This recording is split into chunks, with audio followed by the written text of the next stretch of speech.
Buenos días, comenzamos una nueva semana de aventuras y para aventuras la que vivió hace unos meses, nuestra primera invitada de hoy. Elegida para formar parte de una misión simulada a Marte, la Hypatia 2, estuvo durante 2 semanas en una estación de investigación situada en el desierto de Utah, en Estados Unidos, viviendo, trabajando e investigando en condiciones similares a si estuviera en el planeta rojo. Ella es Jennifer García Carrizo y nos lo cuenta en el libro Misión Marte. En 2025 y durante 2 semanas, Jennifer García Carrizo y otras 6 compañeras de la misión simulada Hypatia 2 vivieron, trabajaron e investigaron como si estuvieran en Marte, aunque en realidad se encontraban en una estación situada en el desierto de Utah, en Estados Unidos. De esa experiencia nace el libro Misión Marte, diario de una exploración espacial. Jennifer, ¿cómo estás? Bienvenida. Hola Mara, buenos días. ¿Qué tal? Pues encantada y muy feliz de estar aquí contigo. Oye, igualmente, que nos cuentes, por ejemplo, ¿qué ha sido esta misión Hypatia 2? Pues mira, es una misión de simulación en la cual nos vamos, como bien has dicho, a medio del desierto de Utah y ahí simulamos, entrenamos cómo sería trabajar, vivir en una misión espacial. Entonces son misiones que se hacen sobre todo, como te decía, un poco para entrenar, para que cuando tengamos una misión real sepamos a lo que nos vamos a enfrentar y que nada nos pille por sorpresa, porque en una misión real cualquier fallo pues, puede ser catastrófico. Claro, al hablar de misiones en el espacio, ¿no? Pensamos en ingenieras, en astrofísicas, en biólogas, en geólogas, pero ¿qué hacía una doctora en comunicación en esta investigación? Es curioso, ¿no? Porque al final, como bien dices, pues en las misiones por lo general los perfiles son más técnicos o vinculados a lo que entendemos como ciencias puras o STEM, ¿no? Sin embargo, sí que es verdad que cada vez a los perfiles de comunicación científica se les va dando un poco más de importancia porque piensa que al final la comunicación tiene que ser transversal. La ciencia está genial, nos sirve para avanzar, pero necesitamos contarle a la sociedad lo que estamos haciendo a nivel científico para que la sociedad lo entienda, para que la legitime y también para que la apoye y de esa manera pues, se siga financiando y nadie tenga dudas de su utilidad. Entonces era un poco esa mi misión, ¿no? Contar qué estábamos haciendo como tripulación en esa base, en la MDRS, y trasladárselo a la sociedad para que todo el mundo lo pueda comprender y entienda por qué se hacen estas misiones. Claro, porque los hallazgos son esenciales, pero también el comunicarlos, ¿no? Ese relato es importante. Bueno, 7 mujeres. Ahí el enfoque de género, ¿no? de esta misión era muy importante. Claro, mira, si miramos porcentajes, el 11% de las personas que son astronautas son mujeres. Pero es que si miramos cuántas personas que han salido fuera de una nave espacial son mujeres, se reduce al 7%. Entonces esos porcentajes cada vez se van equilibrando más y están cambiando, pero es algo que nosotras pensábamos, vale, tenemos que ayudar, ¿no?, a que esa balanza se incline y sea un poco más equitativa, porque al final de eso va la ciencia, ¿no? También de igualdad para visibilizar pues, todas las condiciones y visibilizar todas las dimensiones que hay, ¿no? Porque esa es la ciencia de verdad, la que tiene en cuenta, la que es inclusiva, ¿no? Y tiene en cuenta a toda la sociedad. Entonces nosotras un poco con esa intencionalidad era con la que se montan estas tripulaciones que son exclusivamente femeninas. ¿Y cuál era tu trabajo en la misión? Mi trabajo era ser la periodista, era la persona que comunicaba lo que hacíamos y luego además tenía un proyecto de acabar entre la divulgación y la ciencia, un poco las dos cosas, ¿no? Al final, como mi rama de investigación es la comunicación científica, es un poco ahí trampa, por así decirlo, ¿no? Es un poco complejo. Pero en este caso yo tenía un proyecto de investigación en el cual analizaba prácticas sostenibles que se daban en la misión y las comunicaba a través de una especie de tour virtual en el cual pues, cualquier persona se puede meter, ver la base de investigación y van apareciendo diferentes vídeos en los que puede pulsar y ver, pues, por ejemplo, cómo se compostaría en una misión espacial, o cómo reutilizábamos la menstruación como si fuera un recurso en vez de un residuo, o también, pues, por ejemplo, el tipo de ropa que llevábamos, ¿no? Que era ropa pues, que repelía el sudor o que evitaba las manchas y así podíamos usarla durante más días. Claro, enfrentarte a una misión espacial es duro, casi 1 año, ¿no? Estuviste preparándote a nivel profesional, pero también físico y mental, ¿no? Psicológico. Claro, al final la misión en sí dura, pues lo que has comentado, ¿no? 2 semanas, estás allí y, bueno, pues al final es lo más fácil de todo el proceso. En realidad lo complejo es todo lo anterior, todo ese tiempo desde que fui seleccionada para formar parte de la tripulación hasta que vas, pues prácticamente eso pasa 1 año y es 1 año en el que de repente estás, pues no 24/7, pero sí te diría 12/7, trabajando, pensando en ello. Además, en mi caso yo lo compatibilizaba con mi trabajo de investigadora en la Universidad Rey Juan Carlos, ¿no? Entonces era un poco, wow, esto lleva muchas horas y hay mucho tiempo. Entonces al final, yo siempre lo digo, lo más complicado de la misión fue prepararla, tener todos los proyectos en orden para llegar allí y que no haya ninguna sorpresa. Ujú.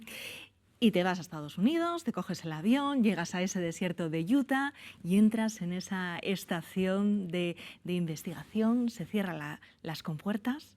¿Y qué pasa? Pues ese momento es mágico, porque claro, lo más difícil era llegar. Yo siempre lo decía, por favor, que en este año no pase nada que Ujú. haga que todo el trabajo en el último Ujú. momento no Que no llegues, ¿no? cojas COVID tampoco, ¿no? Exacto, de hecho, por ejemplo, nosotras teníamos que hacer una PCR justo antes de entrar y dar negativo, y a mí eso era algo pues, que me preocupaba muchísimo porque yo decía, wow, con todo el trabajo que he hecho, si en el último momento me quedo fuera, pues por dar positivo en COVID o porque te pasa algo, es como, no, por favor. Entonces yo me cuidé hasta el último minuto de intentar pues llegar sana y salva, ¿no?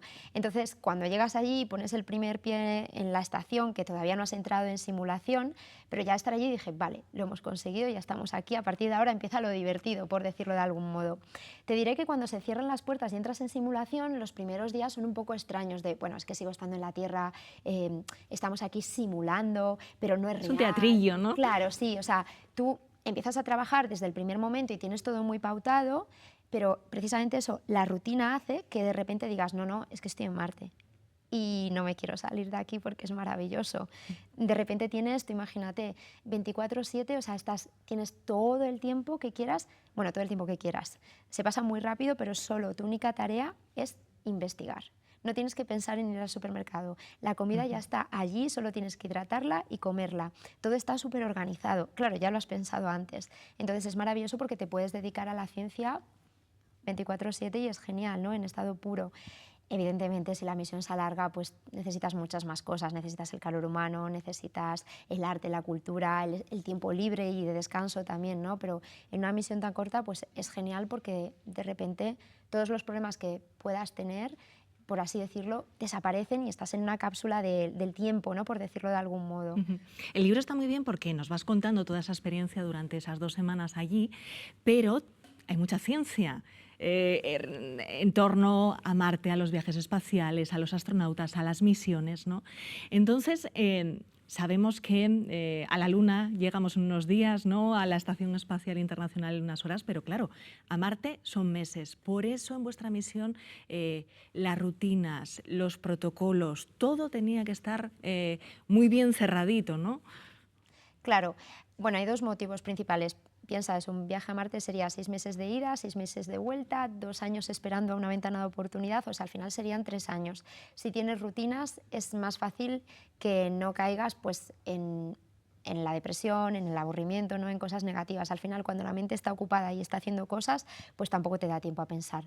Pero sí que es verdad que en un viaje tan largo, en un viaje de 3 años, yo siempre lo digo, necesitarías cultura, necesitarías poetas, necesitarías libros, necesitarías arte, necesitas esa parte como ser social que eres, ¿no? Entonces ahí sí que lo necesitarías. Luego todo está muy pautado y todo está muy medido porque tienes que calcular pues, todos los recursos que te llevas, todo lo que vas a necesitar, nada te puede llevar por sorpresa, lo que te decía, ¿no? Una sorpresa pues es que puede significar la muerte, entonces no estamos para eso, ¿no? Al final las misiones siempre son de ida, pero la idea es que también sean de regreso. Lo importante de una misión espacial es que tenga un retorno del ser humano en sí por el amor que le tenemos todos a la vida, ¿no? Y también por el retorno de muestras y de datos que tú traes para investigar a nivel científico. Y claro, sabemos también que Marte es muy hostil, ¿no? Por esas extremas temperaturas, por la radiación, por la presión, por las tormentas de polvo. ¿Y cómo fue esa primera salida, esa simulación vuestra? Porque necesitáis un equipo, ¿no? Para poder salir. Efectivamente, nosotras, como estamos simulando que luego, que fuera de la base estamos en Marte, pues efectivamente fuera hay radiación, fuera no hay una atmósfera respirable. Entonces necesitamos ponernos como el traje de astronauta, ¿no? Esa especie de casco que llevan los astronautas para que nos dé oxígeno. Entonces, claro, pues a ver, el traje pesa sus 15 kilos más todos los materiales que tú llevas de trabajo, llevas una especie de guantes como si fueran de nieve. Entonces, al final cuando sales, también los trajes al final están diseñados para era hombre de 1,80 m, exmilitar, ¿no? Que era un poco el perfil que inicialmente se dedicaba al campo de la exploración espacial cuando todo esto empezó, ¿no? Entonces esos trajes pues siguen estando diseñados de esa manera. Piensa que yo, que soy una persona pues pequeñita, ¿no? De 1,50 m, como digo, 1,5 m, pues al final esos trajes son enormes, no se adaptan bien, a veces tienes problemas para que queden adaptados, porque es muy importante, más allá del peso, es importante cómo lo distribuyes en el cuerpo, ¿no? Entonces a veces es complicado pues adaptarlo bien a la cadera, trabajar con él. Entonces, claro, las primeras salidas extravehiculares a nivel físico, claro, a nivel mental son geniales, porque está saliendo, es la parte más divertida de la misión, o sea, es maravilloso. O sea, y además sales de la base de investigación, que no es que sea enana, pero tampoco es enorme, ¿no? Entonces, cuando sales es maravilloso, pero también te pasa que el peso del traje, la dificultad, porque tiene limitaciones de movimiento, no puedo subir los brazos más de aquí, no puedo mirar, si yo quiero mirar lo que pasa a mi alrededor tengo que girar mi cuerpo entero, entonces todo eso pues se va haciendo un poco de bola al principio, y a mí sí que es verdad que la primera semana fue un gran reto acabar llevándome bien con el traje y que acabara siendo mi amigo. Luego, poder hacer las fotografías, ¿no? Exacto, claro, Los si yo quería vídeos. fotografiar fuera, narrar lo que estaba pasando fuera, necesitaba salir con el traje. Y te diré que luego la segunda semana acabamos siendo amigos, nos llevamos bien, aprendes a dominarlo y ya era como, venga, más, otra salida, quiero. Pero sí que es verdad que al principio es complejo, pero bueno, como todo en la vida, de eso va, de entrenar y que simplificar y hacer que las cosas que al principio son complicadas, ensayas y vas aprendiendo y al final pues dejan de serlo tanto. Claro, la vida en la base también nos genera mucha curiosidad, ¿no? A los de fuera. Por ejemplo, con el tema de la comida, ¿qué comíais? Esas duchas que tenían que ser muy cortitas, ¿no? Y aprovechando mucho el agua, porque claro, el agua estaba limitada, ir al inodoro, todos esos pequeños detalles diarios nos interesan mucho. Claro, por ejemplo, el tema de las duchas. Piensa que cuando tú te duchas y abres el grifo de la ducha, cada minuto son unos 20 litros de agua. Si lo abres así y te olvidas, pues vete contabilizando 20 minutos por 20 litros, te da un resultado catastrófico en litros de agua. En nuestro caso teníamos, bueno, no nos habíamos puesto el objetivo, pero sí éramos muy conscientes de que con unos 5 o 6 litros nos teníamos que duchar. Al principio pues te agobias mucho, no voy a conseguir estar limpia. Luego te das cuenta, cuando empiezas a enseñar el protocolo de, vale, tengo que abrir poco, cerrar el grifo mientras me estoy enjabonando, aclararme y una vez que está aclarada, cerrarlo y salirme de la ducha, no quedarme aquí porque se está a gusto con el agua calentita, ¿no? Pues al final luego te das cuenta de que con 5 o 6 litros es súper fácil hacerlo, que quedas limpia igual que con 20 o 40 o 100 litros y que al final no es tan complicado, la verdad. A mí eso fue una parte que me sorprendió mucho.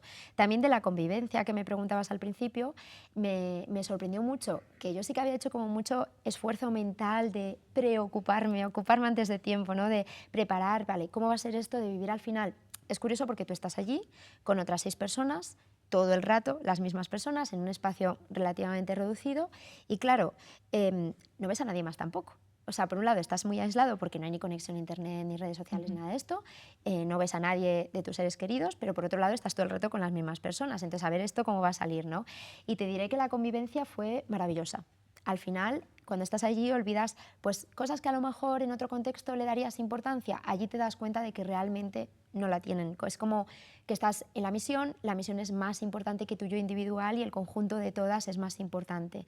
Entonces tienes que centrarte en, vale, esto es un equipo y tiene que salir y tiene que seguir remando y a lo mejor esta animidad pues no merece la pena darle importancia porque no la tiene en realidad. Entonces sigamos con las cosas que de verdad son importantes. A mí eso me enseñó mucho también a nivel personal, ¿eh? Luego para traértelo de vuelta y aprender a gestionar conflictos de otra manera mucho más sana, equilibrada, que dices, ¡guau, qué maravilla! ¿Eh?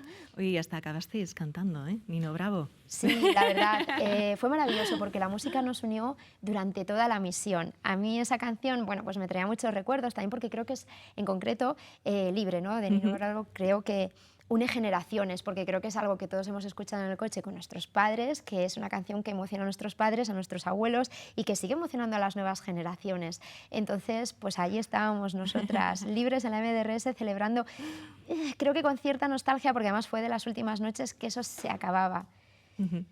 Bueno, la comida es vital para el astronauta, pero también es que hay cosas muy interesantes en este campo. Por ejemplo, ¿qué hacéis con los residuos, ¿no? Por ejemplo, con esas latas después de consumirlas.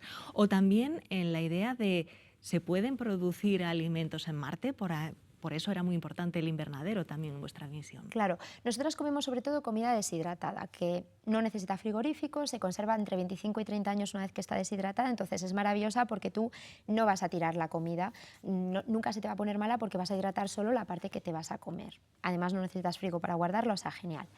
Pero sí que es verdad que tenemos un invernadero en la estación en el cual pues, se van plantando desde semillas pequeñas plantas, por ejemplo, pues, tomates cherry, ¿no? O también había albahaca, perejil, este tipo de hierbas. Entonces, lo que hacemos con eso es, bueno, el invernadero tiene doble función. Por un lado, el darnos esa parte de comida fresca, pero imagínate, 7 personas, 2 semanas, creo que sacaríamos 10, 12 tomates cherries, o sea que había que repartirlos. Son maravillosos, te saben a gloria porque es como conexión con la tierra, ¿no? Pero también tienen la finalidad de reconectar con la naturaleza. Piensa que si estás en un entorno hostil, estás en Marte, no hay nada que te recuerde a la tierra, más allá de los otros seres humanos que están contigo, ¿no? Pero no hay vida, por así decirlo, o al menos que sepamos, ¿no? Y entonces, claro, el invernadero es una manera de decir, vale, algo que me recuerda a mi casa, a mi hogar, ¿no? En este caso a la tierra. Entonces el invernadero tiene un poco esa doble función, el darnos de comer algo fresco y también el reconectarnos a nivel psicológico, el engancharnos con algo que nos recuerde a la tierra. Bueno, finalizasteis la misión, ese día además nevó allí, os dieron vuestras alas doradas. ¿Cuáles han sido los principales resultados de estos días de investigación? Pues mira, los resultados sobre todo tienen que ver con protocolos, porque al final en este tipo de misiones, aunque sí que se hacen experimentos científicos a pequeña escala, porque son 15 días, pero sobre todo se ensayan protocolos, maneras de hacer. Entonces yo te diría, a nivel resultado científico y técnico, pues detectamos a lo mejor, pues, por ejemplo, una de mis compañeras, Marina Martínez, que era geóloga, ella llevaba una especie de pistola para analizar rocas y entonces pues vas ensayando protocolos, maneras de mejorar las herramientas con las que trabajamos y luego también a nivel personal creo que se aprende mucho de lo que hablábamos, de gestión de conflictos, de hacer equipo, de que una tripulación, esto lo decía Cristina Koch y claro, cuando seguíamos la misión Artemis, nosotras, ¿no? Que la hemos ido siguiendo y aunque estamos separadas, pues Supongo que tendríais el corazoncillo ahí pinzado esos días. Tú lo has sentido a pequeñísima escala y no llegas ni a la altura del talón. O sea, esto es algo muy pequeño lo que nosotras hemos hecho en comparación con eso, ¿no? Pero sí que es verdad que sientes mucha empatía y se te despiertan pues mucha nostalgia, ¿no? En cierto modo y muchos sentimientos de decir, ay, yo viví algo tan similar y bueno, pues empatizas mucho, ¿no? Con eso. Y lo que ella comentaba es que una tripulación era algo más que un equipo y es verdad, se monta, bueno, es una pequeña familia a pequeña escala, ¿no? Y que al final, pues aunque pasen los años, pues siempre recordarás esas aventuras preciosas que vivimos allí en la base, esos 14 días. Y después también otro de los objetivos, ¿no? Ya para terminar, de esta misión y de este proyecto es esa inspiración, ¿no? Esa llamada a las niñas y esas para despertar vocaciones, ¿no? entre las más pequeñas y entre las más jóvenes. Claro, y por eso también pues muchas veces damos charlas en colegios, en institutos o hacemos proyectos que visibilicen, ¿no? Lo que estamos haciendo. Para mí esa es la parte esencial. Yo siempre lo digo, el futuro de la ciencia depende de cómo lo comuniquemos en el presente y creo que hacerle llegar a las niñas que eso existe, también que no hay barreras por género, pero que es que tampoco las hay por disciplina científica, porque... Tú eres el ejemplo. Claro, de hecho, mira, el otro día revisando un diario que tengo de cuando era pequeña decía, yo quiero ser astronauta, pero es que luego reviso mis notas o reviso mis publicaciones en Instagram y veo, yo quiero ser astronauta. Y al final es eso, ¿no? Un poco el que la sigue la consigue y las barreras, si están, hay que romperlas. Yo te diré que no me he ido encontrando con ellas, que creo que la principal barrera siempre ha sido yo misma decir, ay, en esto no me van a coger, y que cuando luego he dado el paso y me he atrevido, no estaba la barrera. Y si están, pues eso, hay que romperlas y hay que seguir porque al final los límites están donde tú te los pongas y eso es un poco la idea que intentamos, ¿no? Trasladarle a las niñas y eso es lo mejor, o sea, lo mejor de todo esto es cuando llegas a un Colón Instituto y te dicen, ay, es que yo de mayor quiero ser como tú, quiero ser científica y que esa palabra entre, ¿sabes? Y que de repente ese rol, esa profesión, por así decirlo, esté en las aulas es genial porque a algunas se les olvidará, pero estoy segura de que otras personas seguirán queriendo ser científicas. Seguro. Pues Jennifer, enhorabuena por este trabajo y muchísimas gracias por habernos acompañado hoy. Muchas gracias por la entrevista, Mara. Sí.